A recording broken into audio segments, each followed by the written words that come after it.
smatram da je najveća biblijska istina da je Isus sin Božji. Zato što niko ne dovodi u pitanje da postoji Bog i da je Bog jedan. Vjerujem da se neprijatelj najviše potrudio da ugrozi istinu o Isusu kao sinu Božji. A druga najveća biblijska istina koja se veže na ovu prvu da je Isus sin Božji jeste da baš taj sin Božji treba da živi u nama. Lično vjerujem da su to dvije najvažnije biblijske istine. Da je Isus sin Božji i da sin Božji treba lično da živi u nama svojim duhom. I ta istina da sin Božji treba da živi u nama je u stvari spasonosna istina. To je spasenje. Dakle, mi se spašavamo od grijeha tako što sin Božji dolazi svojim duhom u naš duh. Pazite, kad kažemo grijeh, tu ne mislimo na grešno ponašanje prevashodno. Tu mislimo na čovjekovo srce, čovjekov duh koji je odvojen od Boga i grešan, a koji smo naslijedili od Adama. I sad sin Božji je postao novi Adam, posljednji Adam, kao što piše u 1. Korinćanima 15. glava. I od njega nasledujemo njegov duh. Od prvog Adama smo Adamov duh naslijedili genetski, tako što reprodukcijom se prenosio taj život. Duh drugog Adama ili život drugog Adama se ne prenosi tako genetski i reprodukcijom, nego tako što drugi Adam spaja nadprirodno njegov duh sa našim duhom. I tako se naš duh mijenja, nanovo rađa, više nije onaj stari. Pazite, sin Božji je na zemlji za 33 godine preokrenuo sve posljedice grijeha koje nam je u nasljeđe ostavio Adam. Pazite, kroz svoj život on je pobjedio sva iskušenja u koja se čovjek može naći. Suočio se sa ljudima, suočio se sa problemima, suočio se sa palim anđelima, suočio se da ga odbacuju ljudi, suočio se sa batinama, sa mučenjem, sa raspećem i na kraju se suočio da ga Bog ostavi samog na krstu. On je stvarno došao u položaj koji pripada grešniku koji je odvojen od Boga. I Isus je sva ta iskušenja nadvladao tako što je bio vjeran i poslušan Bogu. I ta pobjeda nad iskušenjima je dio njega, dio njegovog duha koji mi primamo. Na krstu je obesnažio ili usmrtio grešnu prirodu. Znači došao u položaj da njegov duh bude odvojen od očevog duha. A to je ono što čini grešnika, duh bez Boga. Mi smo grešni zato što je naš duh rođen bez Boga. Isus je došao u taj položaj na krstu, učinjen je grijehom kao što piše u 2. Korinćanima 5. Dakle, osim što je u duhu došao u položaj grešnika, a to je odvojeno od Oca, njegovo tijelo je bilo gladno, žedno, izmučeno, maltretirano, raspeto. Znači, to je situacija kad vaše tijelo vapi da se oslobodi, bukvalno vapi. I Isus dolazi u položaj grešnika, znači u duhu odvojeno od Boga tijelo hoće svoje, to je grešnik. Naravno, Isus nije bio grešnik, Isus nije učinio nikakav grijeh, ali je došao u položaj naše prirode koja nas nagoni da činimo grijeh. Jer naš duh je grešan jer je odvojen od Boga, a naše tijelo hoće svoje. I Isus na krstu ne bira svoju volju, ne traži svoje, nego umire vjeran Bogu. Znači, iako odvojeno od Oca u duhu, iako tijelo tražilo svoje, on nije učinio grijeh, slomio je to prokletstvo. Pazite, to iskustvo, braći i sestre, što je kroz život pobjedio sva iskušenja, što je na krstu slomio grešnu prirodu, je u njemu, u njegovom duhu. On je na krstu baš svoj duh predao Ocu, kad je rekao, Oče, predam ti svoj duh. Posle 3 dana Otac mu je vratio taj duh u novo tijelo, Isus je vaskrsnuo. Nakon 50 dana Bog mu je dao silu koju sam Bog ima, a to je Svetog Duha u punini mu je dao. I sad Isus može da dođe, da živi u naš duh. Sad Isus može da učini da njegov duh i naš duh postanu jedno. Kad se to desi, kad vjerom primimo taj duh je jači od starog čovjeka. Zato što je Isus prije 2000 godina slomio grešnu prirodu, nadjačao je, usmrtio je. I mi na dar primamo njegov duh koji je jači od želja tijela, koji je jači od onog našeg starog čovjeka. I na jedan nadprirodan način bivate oslobođeni lanaca. Ali sestre, to je to čudo novorođenja. Ali je mnogo važno da znamo da nama treba duh Isusa Hrista, duh drugog Adama koji je preokrenuo posljedice grijeha prije 2000 godina. Jer vidite, jer je u tome je spasenje, u tom duhu je spasenje. Pazite, pošto Isusov duh predstavlja Isusa, to je lično Isus. Duh je ono i što mi jesmo, naš duh je ono što mi jesmo. To znači da kad Isus svojim duhom dođe u naš duh, to znači da on lično dolazi u nas. I to je ta tajna o kojoj Pavle govori, a koju možemo pročitati u Kološanima 1:27. To je ta slavna spasonosna istina Hristu nama. I ne samo što je on dolaskom u nama mijenja našu prirodu, sad smo mi jači od starog čovjeka, prirodno smo sad jači. Nego imamo blisko, intimno zajedništvo iznutra sa lično Sinom Božim. To znači on je naš Gospod. Sad on upravlja našim životom iznutra ako mu to dozvolimo. Pazite, on je nadvladao sva moguća iskušenja prije 2000 godina i sad on živi u nama. Pazite sad, pismo kaže da je on taj utješitelj. Pazite, lično Sin Boži, braćo i sestre, utješitelj. Zato što niko drugi ne može te utješi osim on, jer on je bio u tvojoj koži. Ajde u najkraćem samo da ovu slavnu istinu o utješitelju obradim. Ovo sada je neka priprema da vidimo da ovdje ima nešto u ovoj istini.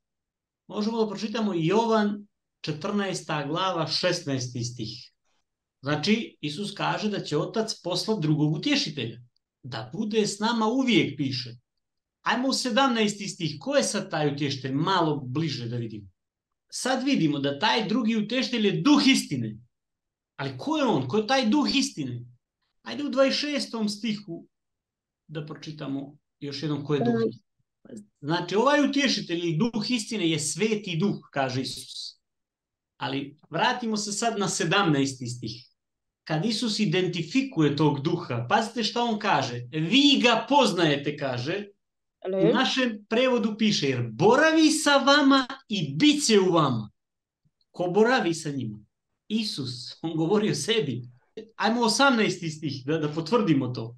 On kaže za sebe da ih neće ostaviti, da će doći. Da, a kako sad on kaže, boravi sa vama taj utješitelj, da kaže, neću vas ostaviti, doći ću k vama. Vidite li da Isus govori o sebi? Evo dokaz da je on govori o sebi. Ajmo isto 14. glava Jovan 22 i 23. Ovaj Juda je shvatio da je Isus taj koji treba da se objavi učenicima. On je shvatio da je on taj utješitelj, ga pita kako to ćeš ti se objaviti nama, a ne svijetu. I onda mu Isus kaže da će on i Otac doći i prebivati u nama. Znači, on i Otac će doći da prebivaju u nama. Dobro, evo još jedan sličan tekst u Jovan 17. glava. Možemo da pročitamo od 1 do 3. Znači, sad vidimo, sin traži da ga Otac proslavi. Zašto mu je potrebno to proslavljenje? Vidjet ćemo sad šta je. Da bi mogao ljudima da da vječni život. A šta je vječni život? On nastavlja. Kaže da poznaju tebe, jedinog Boga, Isusa koga si poslao. Pazite, opet Isus govori o Otcu i o sebi, koji treba da budu sa vjernim. Ova riječ poznaju na grčkom označava lični, bliski, intimni odnos, a ne znanje. Malo prije u Jovanu smo čitali kad Isus govori o utješitelju, kad kaže ja i Otac ćemo doći da prebivamo u vama. A sad kaže da je vječni život da poznaju Boga i Isusa. Ali da bi Isus i Otac došli u vjernima, da bi vjerni mogli da prime taj vječni život, kao što ovdje vidimo, Isus mora biti proslavljen. Tražio je, proslavi me Oče. I baš to se desilo, braći i sestre, na 50-ici. Bog je proslavio Isusa. Sad ćemo da vidimo šta je to, kako. Možemo pročitati u Djelima 2. glava, 32-33. Znači, kako je Otac proslavio Isusa, ono što Isus tražio da bi mogao dati vječni život? Kaže se, dao mu je svetog duha. Onda je Isus izlio taj sveti duh na vjerne. Zašto je Isusu trebao Očev sveti duh? Ajde još jedan tekst, idemo dalje. U Jovan 7. glava, 38-39. Ova rijeka žive vode ili vječni život koji smo već spominjali da Isus treba da da, je duh. A taj duh piše da još nije bio dat, jer Isus još nije bio proslavljen. Znači, Isus je morao biti proslavljen da bi bio dat taj duh, a to je taj vječni život. Braći i sestre, ovo sve u najkraćem pričamo sad. Pošto je Isus bio čovjek kao i mi na zemlji. I on je ostvario to spasenje, obezbijedio pobjedu nad grijehom, nad iskušenjem. Ali jedini način da nas spasi je nekako da nam da svoj duh. Jer u njegovom duhu je to iskustvo pobjede nad grijehom i iskušenjima. A kako on da nam da svoj duh? Kako da nas rodi drugi Adam u duhu? Jedini način je da mu Bog da svemoguću silu. I to je proslavljenje. Bog je uzdigao kao sebe, doveo ga je na svoj nivo, stavio ga je sa desne strane sebi. To što ga je Bog uzdigao i proslavio, nije to samo Bog je tako rekao i stavio ga da sjedi s desna, nego mu je dao svetog duha svog u punini, bez mjere, da Isus može kao i Bog da bude sve prisutan i da dođe da nam da svoj duh u kome je vječni život. Znači vidite li sad, naravno u najkraćem, taj utješitelj o kome on govori, to je on, braći i sestre. Aj pročitajmo 1. Korinćanima 15:45. Aha, imamo posljednjeg Adama koji je duh koji daje život. Znači Isusov život, svoje iskustvo je u njegovom duhu, jer to je on, njegov duh je on. A on je taj, vidjeli smo, koji treba da nam da taj život, vječni život. To iskustvo pobjede nad grešnom prirodom, nad iskušenjima je u njegovom životu, u njegovom duhu koji nama treba. I on je postao sad posljednji Adam, duh koji daje život. Kako je to on postao? Tako što ga je Otac proslavio. Dao mu je neograničenu silu. Dao mu je svetog duha u punini. I sad Isus može svojim duhom da dođe u naš duh, jer ima silu kao Otac. I to je ta tajna Hristu nama nadasla. I to je taj utješitelj koji će doći, koji boravi sa nama i koji će doći u nama. Biblija puno govori o ovome. Mi smo samo malo ovo dotakli danas. Evo još jedan tekst u Galatima 4:6, ako možemo da pročitamo. Aha, znači Bog nam daje duh svog sina. Jer u tom duhu, braći i sestre, je vječni život i spasenje. U Isusovom duhu, ne u nekom drugom ili trećem. Evo da pročitamo to u Filipljanima 1:19. Dakle, to spasenje u duhu Isusa Hrista.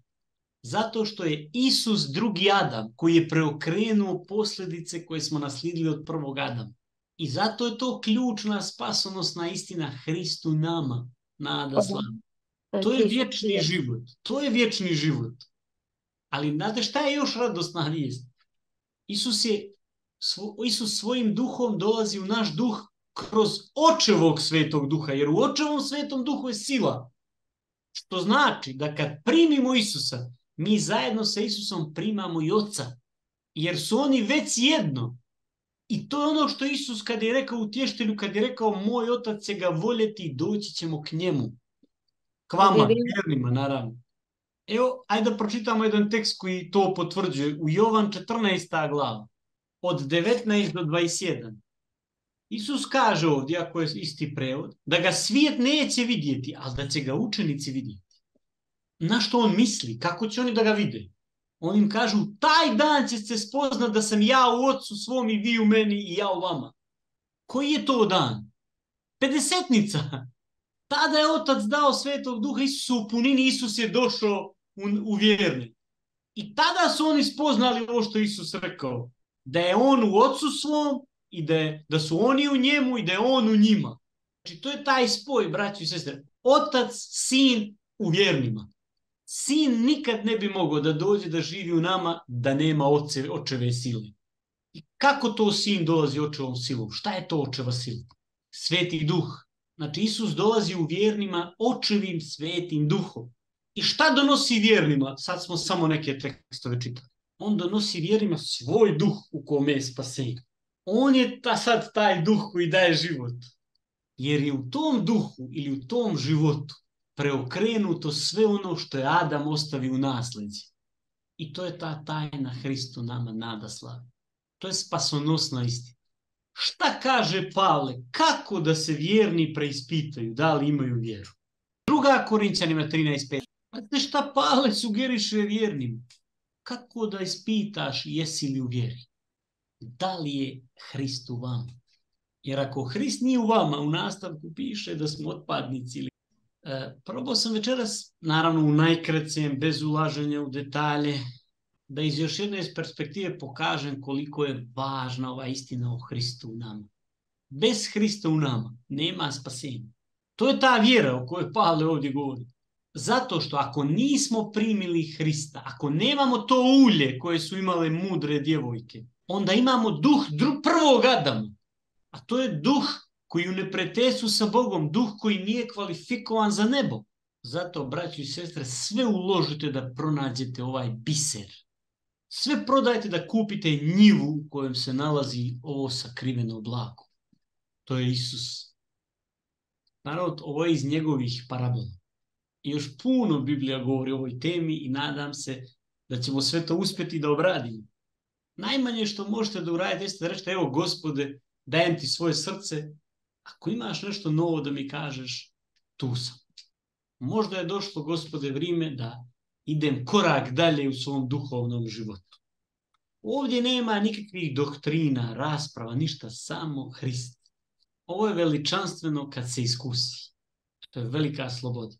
Kad prirodno ste jači od sebe, od svoga ja. Naravno, zahvaljujući Hristu koji treba da dođe u nam. Eto toliko za večeras. Hvala. Amen.